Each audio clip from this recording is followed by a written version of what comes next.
Good afternoon and welcome back to another edition of Talk of the Towns. This is our 8th episode of our podcast and the first that we actually have a man with us. We have a great guest here today. We have Mike Kenneally. He's the executive director of the Comp Alliance. Mike, welcome to the podcast. Well, thank you, Chris. It's great to be here, and it's a pleasure working with you and the folks at AOT. Yeah, we've been working together now for almost a year, and I haven't quite made my year yet. And I've learned a lot from Mike in particular about workers' comp insurance. And really, the subject we'll be talking about today is employee safety, how important employee safety is for our towns across the state. First, Mike, we always like to ask our guests just to tell us a little bit about yourself, how you kind of came to where you are, what your journey was, and a little bit about you. Yeah, absolutely. So I started with the Association of Towns as an attorney back in 2004, right out of law school. And early on, I took a particular interest in some of the programs that the Association of Towns had put together for its members, including NYMAAOT and the Comp Alliance. And within a few years, I started working closely with the Comp Alliance as a member of its board. It was a much smaller program at that point. So that was in 2007. And as the program grew, it became more sophisticated.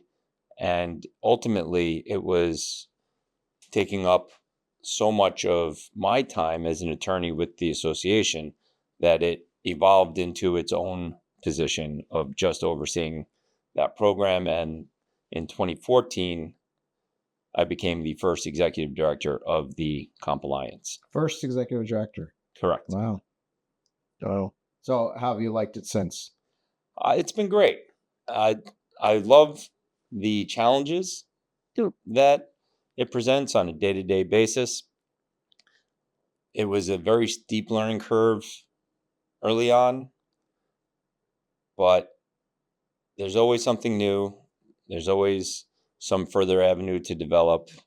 And I do like that I've been able to continue some of the things that I also enjoy working with the Association of Towns, such as the presentations, working closely with the staff at the association. So I still get to get out on the road, do some public speaking, and still oversee this comp program.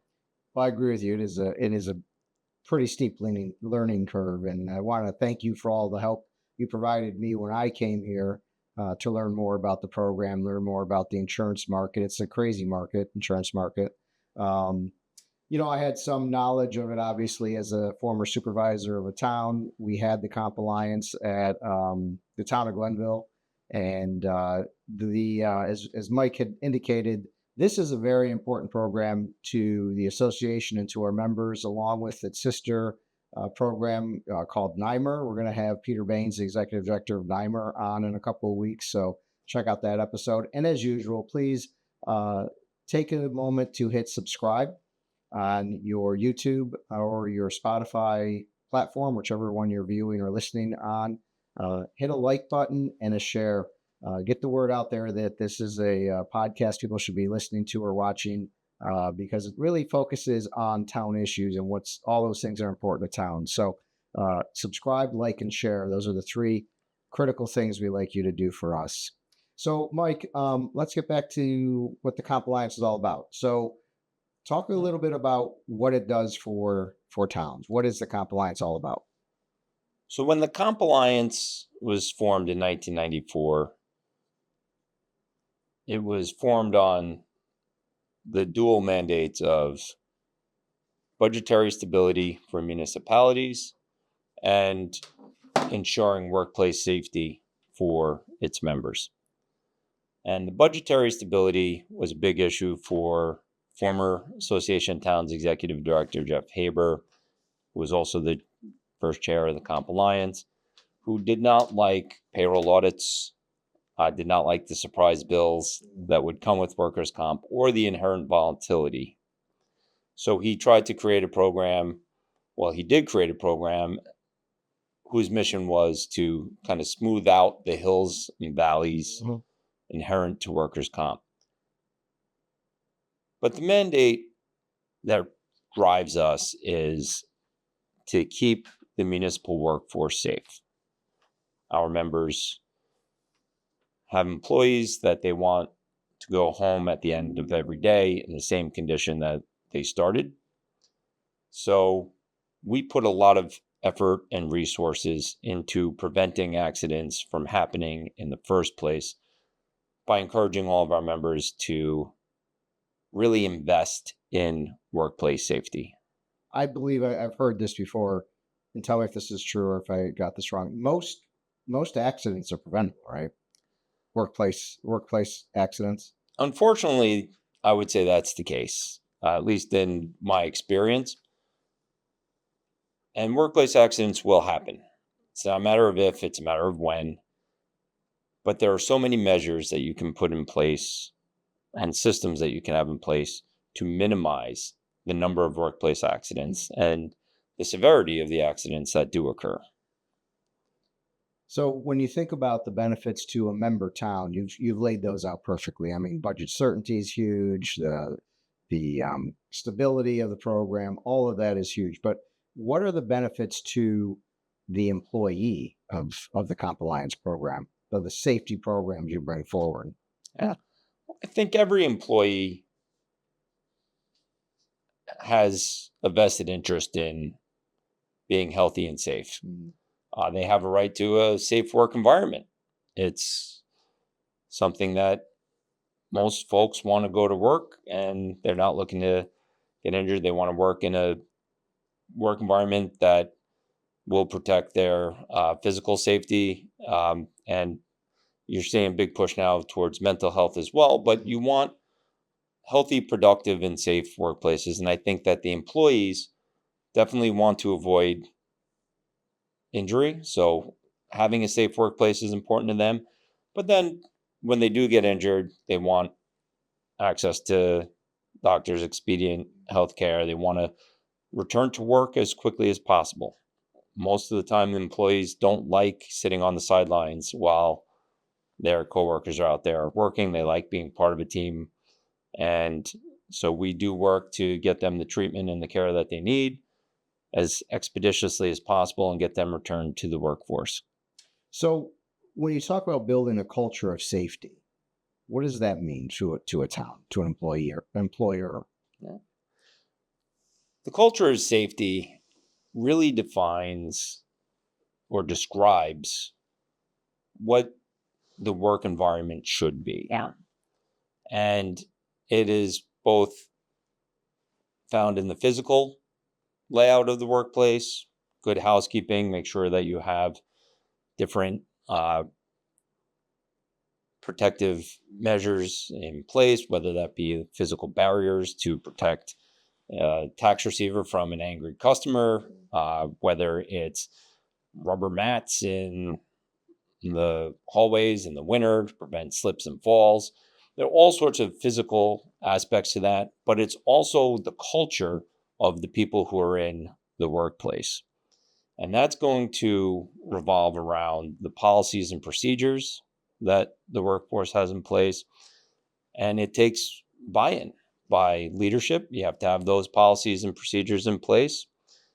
It takes implementation of those policies and procedures at the management level by supervisors and department heads. And it most importantly requires buy in from all of the employees. Mm-hmm. And that is respecting the roles of other employees. That's respecting the policies and procedures that the leadership and management have put in place. And when you have all of those pieces together, both the physical elements and then the cultural elements, that's what we will describe as a culture of safety within the municipal workplace. And I think that's important because one of the intangible benefits of that maybe is, I think, increasing worker morale, right? They feel more valued, they feel safer. It's a healthier, more productive environment when that happens. But it's also critical. A lot of people, and you may have touched on this a little bit. A lot of people really don't appreciate maybe how much the employee or the labor union has to buy into the program to make it work, right? That's the other Yeah. side of the equation. And I think what you'll see is that when you do have that culture of safety, and as you touched upon, you have employees treating each other with respect, you have respect for the job duties.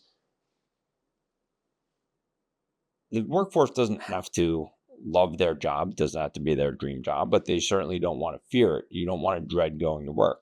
When folks are happy in their workplace, when they're treated professionally, when they are given the autonomy that their position desires and requires, it does improve morale. Oh, Better morale improves productivity. And when employees, individual employees, experience that, I think that's when you see the employees really start to buy into the value yeah, of it. yeah. Um, Nobody wants to work in a toxic work environment. Mhm. Those are the work environments that you kind of dread going in. You don't want to dread going to see your coworkers. You want to know that you can go there, you can do your job, you can do it safely and professionally, and then return home. I know you travel the state training, supervisors, policymakers, the management of the of these towns. Tell me, one, A, how is that received? How is the training received? And then B, do you ever have an opportunity to train the employees? Do you ever get in and talk to them about the importance of this? Yeah. So, starting with how it's received, I would say a lot of our trainings are received very well, very positive by the attendees.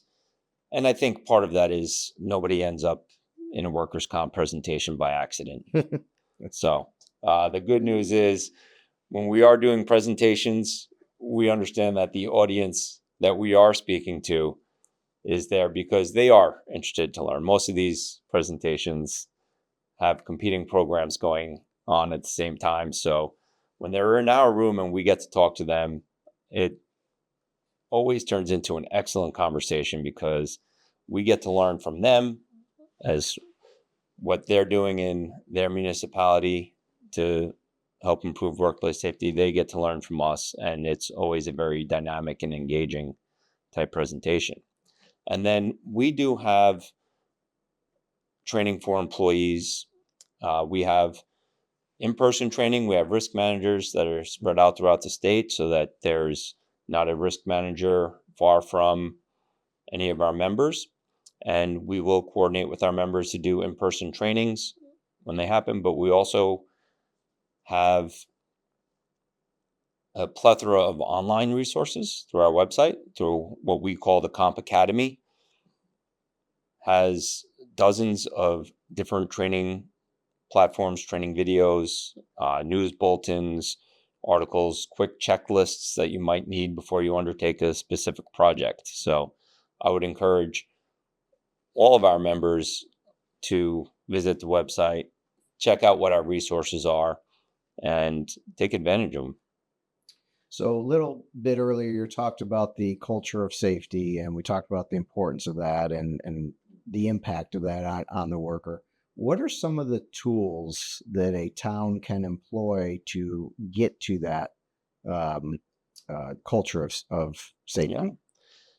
So I talked about the buy-in, and I think buy-in from the leadership is extraordinarily important because you got to set the tone at the top, and the leadership of the municipality has to be willing to make the investment in safety.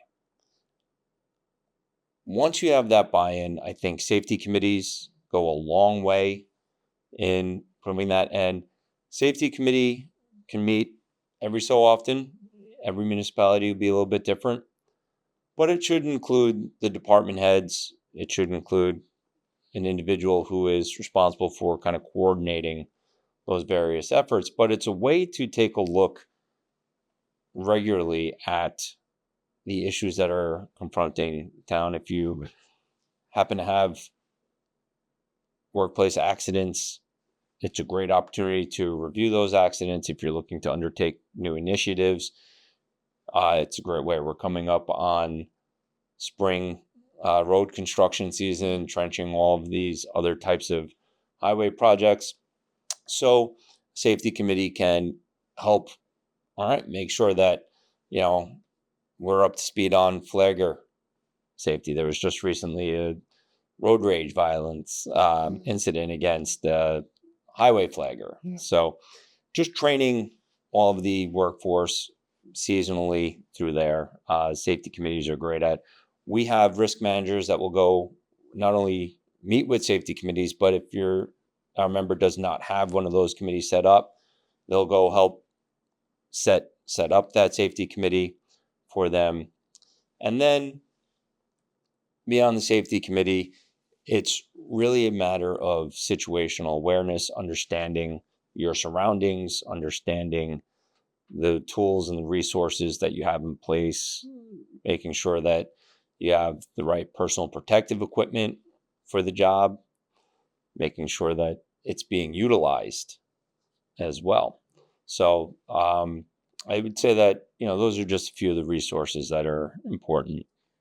Physical inspections are a good idea of workplace, workplace areas. Yeah, absolutely.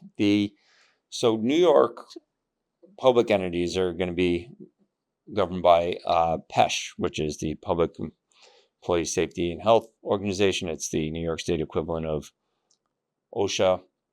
And PESH will come in and do inspections, and they may write you up for certain things. We try to work with our members to prepare for PESH inspections. We will have safety, and so it could be something as simple as, making sure the highway garage is free from slip and fall hazards just by keeping it clean, adequate lighting in some of the parking facilities and surrounding parking lots, especially in the winter nights. So there's a lot that the physical inspection can reveal, and it's very beneficial for helping members prepare for that PESH inspection. Yep. And you touched on it already. I think the third component of that is the education and the training that the town should do with their employees and in what you help with, right? That's an important component, I think, to ensuring that there's a culture of safety, is that we continue to train, continue to educate, we continue to help people understand best practices. And I think that's something that Comp Alliance excels at. Yes, I would agree with that. And I think, two examples of that is the landscape is always changing, and there's always new issues that are coming up. A few years ago, New York State legalized marijuana for recreational use. And all of a sudden, there is now an increased risk of employees Really? who are going to be using marijuana. And in New York, there's a somewhat complicated landscape because their federal law differs from New York state law, and some municipal employees are going to be subject to federal law, and others are going to be subject to the state law. Yeah. And it's important for the municipalities to understand, all right, who's subject to what law and what are the rules that apply to them. So we spent, with respect to that change in law, about a year and a half kind of going around and training on drug and alcohol testing, rules and procedures, and how it applies to different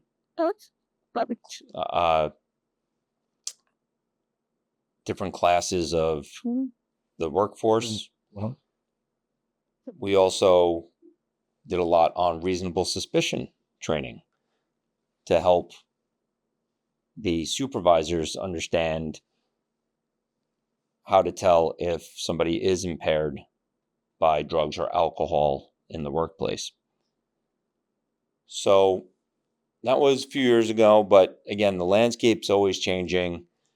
So training is always going to be new or fresh. The most recent push is towards mental health. And you're seeing not just in New York, but across the nation, an increase in the awareness of mental health issues and their impact on the workplace and their impact on occupational safety and health. And so we've been spending the last year or so with the majority of our statewide trainings and other training resources devoted to managing stress in workplaces and making sure that mental health and managing stress are high on the priority list for our members, as far as building that culture of safety, as far as being aware of what those changes are. Just in February, law was signed that kind of expanded what kind of extraordinary stress is compensable under New York workers' comp law. So now there's a little bit more teeth out, a little bit more urgency for our members to focus on what that environment is in their workplace. An employer makes this investment in a safe work culture, and we know there's immediate returns on that. Safer employees, better health and safety for those folks. But what are some other returns that the town can expect on this culture of safety?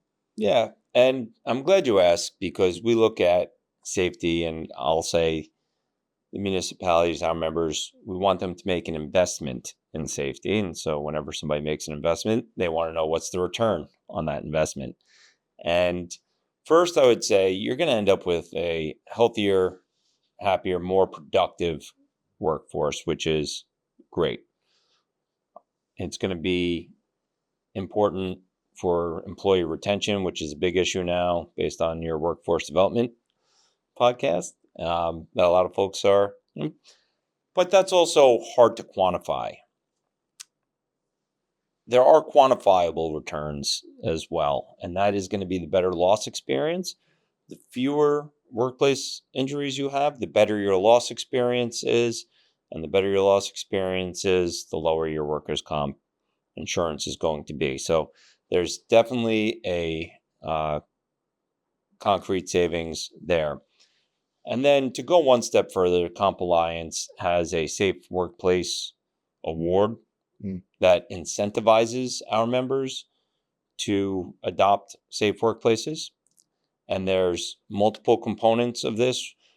Some are numerical, where we look at your loss history, your loss experience, but we'll also have a survey element where we get to ask our members to articulate what they've done in their communities to make their workplace safer.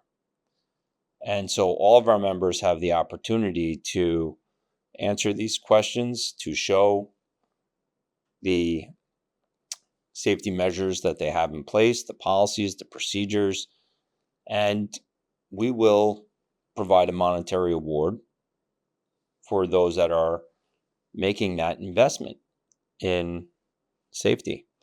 Because you may have some municipalities that have not had a loss in 5 years, but that doesn't tell you if they're lucky or safe. Right. And so by looking at that, you may also have municipalities that are just unlucky. Maybe they are doing everything right, everything that we want to encourage, but they just had a very unfortunate accident. So we'll try to capture both, and we want to make sure that we are, in fact, giving our members a monetary inducement to invest in a safe workplace. So how much has the program returned to its members? So through the Safe Workplace Award, we've given a little more than $5 million back to our members since it started in 2020. Well, that's significant. That's a significant investment back into the membership. Absolutely. And speaking of members, how many do we have now? So there's 374 members of the Comp Alliance as of today, which is pretty significant considering we started with 6 members back in 1994. So it's grown steadily over the years, and we're looking forward to continuing our growth. So you mentioned 1994. Last year, you celebrated the 30th anniversary of the program, which was Yes. great. I guess that was a good opportunity for everyone to take a step and look back at the growth and all that's happened over the years.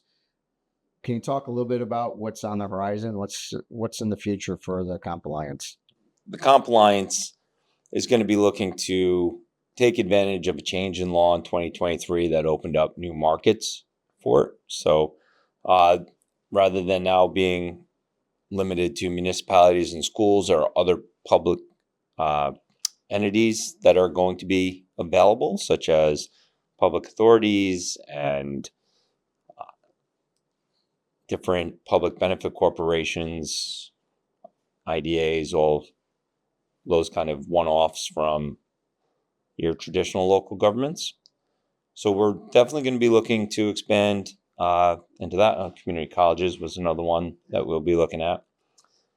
And we're also going to be looking at ways to enhance and broaden the services that we are offering our municipalities. Because what we find is a lot of the municipalities are currently self-insured and can't finance the cost of a $1 insurance company. And ultimately, you end up just kicking a liability down the road. And we're going to try to develop a new way to help those municipalities transition into that $1 type program, ease some of their long-term financial burdens, which is always a challenge, balancing the short-term political need for cash flow against the long-term need for stability and to cut those long-term liabilities down. So I think those are a couple of things that we may have on the horizon. And in the meantime, we're going to put our strong focus on maintaining rate stability for our existing members, Right. to continue to grow the program responsibly, and really, continue to adapt to the changing legal and regulatory landscape that seems to be inherent in workers' comp. Which is always a challenge. Yes. Always a challenge. We're here with Mike Kenneally. He's the Executive Director of the Comp Alliance. Comp Alliance, as we've talked about, important program to our members, to the association. Really, we've had a great conversation about the culture of workplace safety, how important it is. Mike, I really appreciate you being here, all that you do for the Comp Alliance, all that you do for our members. Over 370 of your own subscribers. So if anyone's interested in learning more about the Comp Alliance or about how you can institute a culture of workplace safety, please reach out to Mike. Best way to get you his email? So the best way to reach me is by email, mkenneally@nycompalliance.org, or you can visit our website, compalliance.org. For our members, that has all of their training resources and the Comp Academy online. And for any prospective members or anybody who wants to just learn more about the company, they can navigate the website and learn more about us. Great. Again, thank you. You've been a great guest. I really appreciate it. This is our 8th episode. If you like what you see, please, it's important to do a couple things. Hit like, share, and subscribe. Like, share, and subscribe. Every Tuesday at noon, we release a new podcast on an issue that's important to our towns across the state. And so make sure you tune in again next week when we have another great episode of Talk of the Towns.